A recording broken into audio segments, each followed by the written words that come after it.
നമസ്കാരം. ഞാൻ പുണ്യ, ഗവൺമെൻറ് വിക്ടോറിയ കോളേജിലെ 2ാം വർഷ മലയാളം ബിരുദ വിദ്യാർത്ഥിനിയാണ്. ഒരു കഥ വായിച്ച് നിങ്ങളോടൊപ്പം പങ്കുചേരാമെന്ന് കരുതുന്നു. പേരിട്ടിട്ടില്ലാത്തൊരു കഥയാണിത്. ഞാൻ എഴുതിയ മറ്റൊരു കഥയ്ക്കുള്ളിൽ വരുന്ന ഒരു കഥയാണ്. അപ്പോൾ എന്തായാലും ഒന്ന് വായിച്ചു തുടങ്ങാം.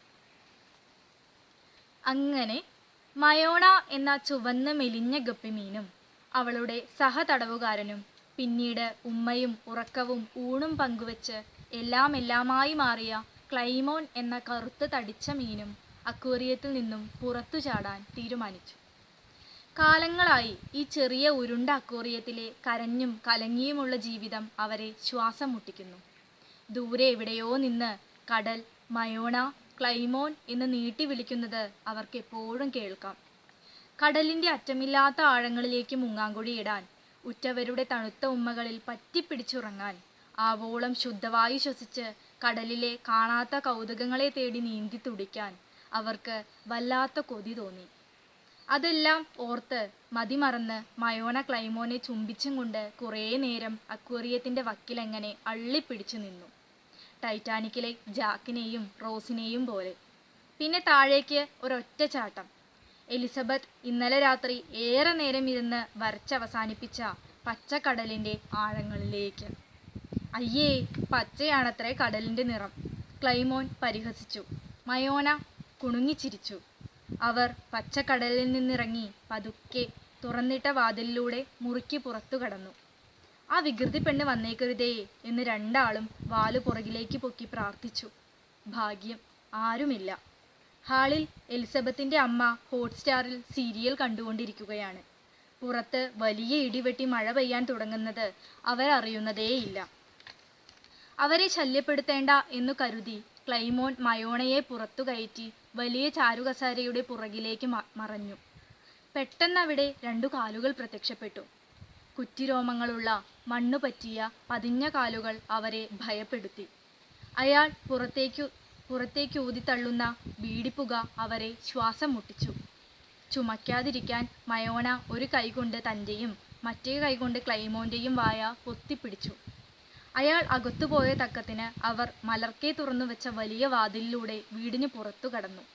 മഴവെള്ളം തെറിച്ചു വീണ പടികളിൽ കൂടി ഉരസിത്തെറിച്ച് പുറത്തെ മഴയിലേക്ക് ഒരൊറ്റ ചാട്ടം.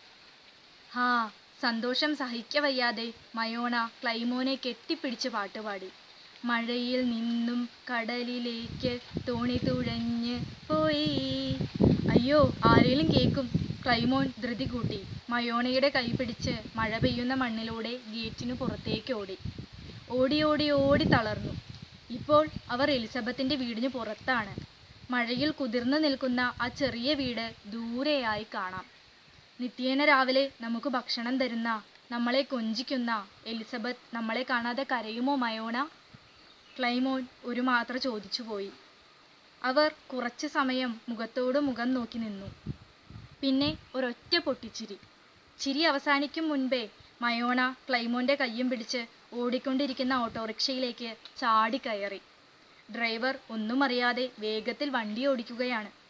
അവരിരുവരും കാലിയായ ആ ഓട്ടോയുടെ സീറ്റിനരികെ ഇറുകിച്ചേർന്നിരുന്നു. മഴച്ചാറ്റൽ അടിക്കുന്നുണ്ട്. പുറത്ത് നല്ല തണുത്ത കാറ്റുമുണ്ട്. ഏറെ നേരം നീണ്ടുനിന്ന സാഹസത്തിൻ്റെ ക്ഷീണം കാരണം അവരിരുവരും ഉറങ്ങിപ്പോയി.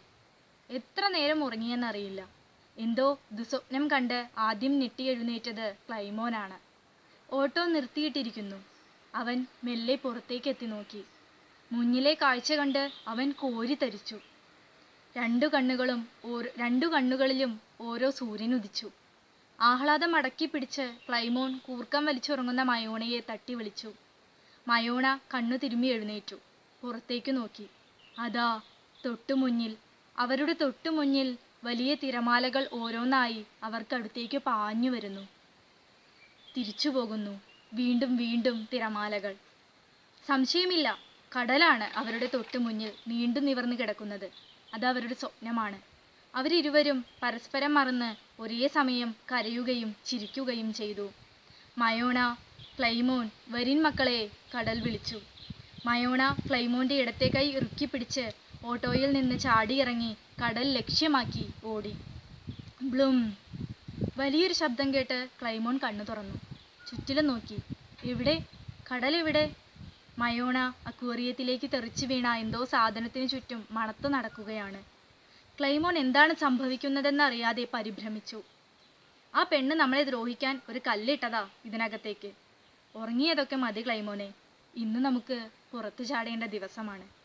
മയോണ ക്ലൈമോന്റെ കൈ പിടിച്ച് അക്വേറിയത്തിന്റെ വക്കിലേക്ക് ചാടിക്കയറി.